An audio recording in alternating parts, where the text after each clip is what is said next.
I'm gonna read you some things that I've written recently while on the road about the shadow. See if these things ring true for you guys as true as they do to me.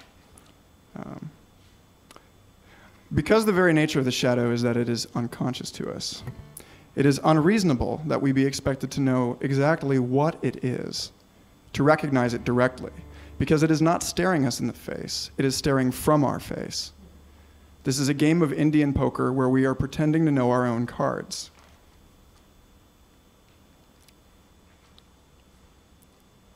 Also, you have to recognize it before you deal with it.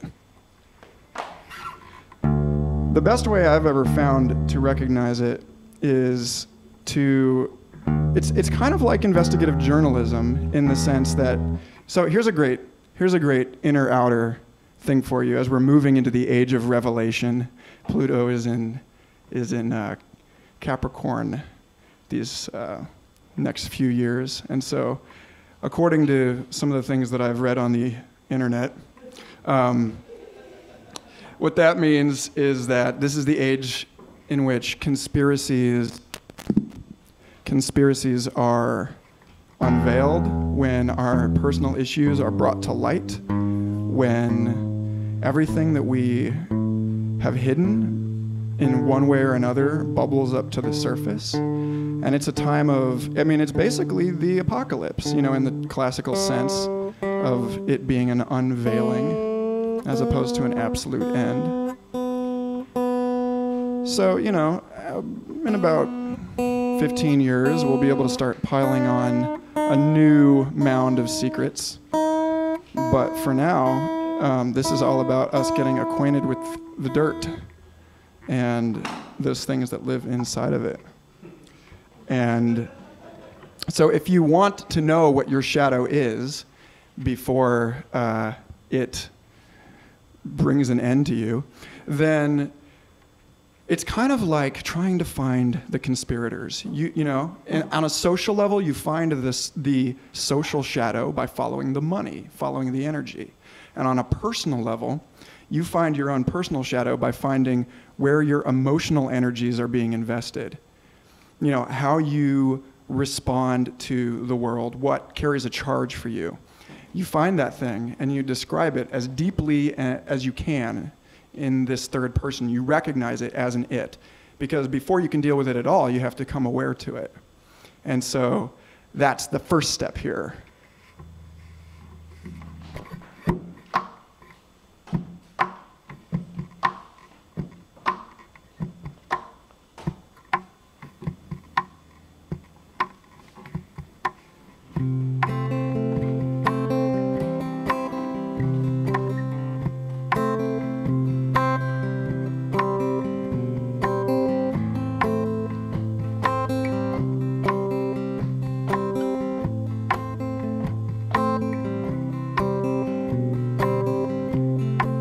Let it all get out and set it all splayed there on the table. If we're to make this work, none of our horses can stay in the stable, chomping at the bit and churning up dust with restless hooves. Empty your pockets and unpack the boxes you kept underfoot and let it all get out. Open up your heart and throat and sacrum for what I see us through. We must see through our explanations, squeezing till it hurts, squandering our limited resources and begging for the worst to justify our wasted sacred forces.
at our door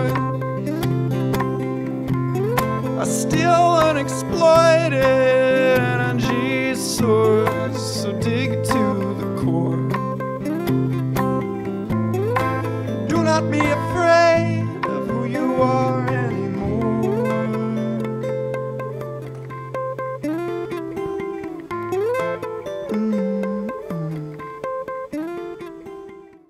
The thing about it is that once you have spoken with the demons, you realize that they're in your mind, that they're part of you, and that, in fact, they're helpful. And that's the funniest thing. Someone's going to fill me in on this who actually said this, but a demon is an angel denied. And in cultures all over the world, you have your genies and your genius and your brownies, and everybody in their folklore, no matter what the culture, it seems like, has this understanding that there is some part of ourselves sitting over our own shoulders, that takes one form, a helpful form, when we're living up to our potential, when we have, they wouldn't use this word in, medieval Eastern Europe, but they might, if you are integrated, if you know what you're doing, if you're, solid in your footing in your life, and there's not some missing piece biting at you, then these things help you out, the shoemaker's elves. But if you reject it, as so many emotionally disturbed teenagers and adults do, and splinter off this psychic energy, then it manifests as poltergeists and throws shit around in your house. And this is something that I don't think I ever told you, Charles, but I actually lived in a haunted house right after I got out of school, and I didn't know what I was doing with my life, and I was wasting myself away. And I moved into this place, and soon after I moved in there, my buddy's bed in the attic started shaking at night, and doors were slamming, and I woke up one night and I woke up to someone kicking the front door down, and when I ran down there was nobody there, and nothing had been stolen except that the bells that I had used to try and smudge the house of this ghost had been ripped down and torn apart. And I realized in that moment that this was probably not the best strategy for getting rid of this thing, trying to engage it in some sort of magical warfare. That it might make more sense to understand it as, in some more nuanced and appreciative way. And so it vandalized my car a few times before I got the point. And I had, so Charles is going to tell you about his psychedelic awakening. I had a psychedelic awakening of my own at a Ween concert, of all places, where, you're really dealing with the dark shit, And I was standing there in the midst of this crowd of people, and things were getting really brown. And suddenly I felt this presence, like so many people talk about there being an incubus, succubus type figure, there's someone in the room. It was that kind of a thing, except I was like, man, I'm just tripping. But I realized all of a sudden that this was the same presence that I felt in the house. And so I had just learned about this, what I'm telling you, this structure, this 3-2-1 process, where you're third person description, second person engagement, first person claim, I guess, or identity. And I was like, all right, I got this one figured out. I know what's up here. So I started asking it questions about, what its name is, and what it's trying to teach me. And it had some really interesting things to say. And then after that, it was gone. I felt it one more time, and I was like, I know you're me. And it backed off. And it didn't shake my buddy's bed anymore. And so, yeah. Yeah. He was probably like, this guy. It was actually it was like a 5-year-old version of me. It was a petulant little, like, you know who I am. Yeah. Okay, it's me, The man in the mirror.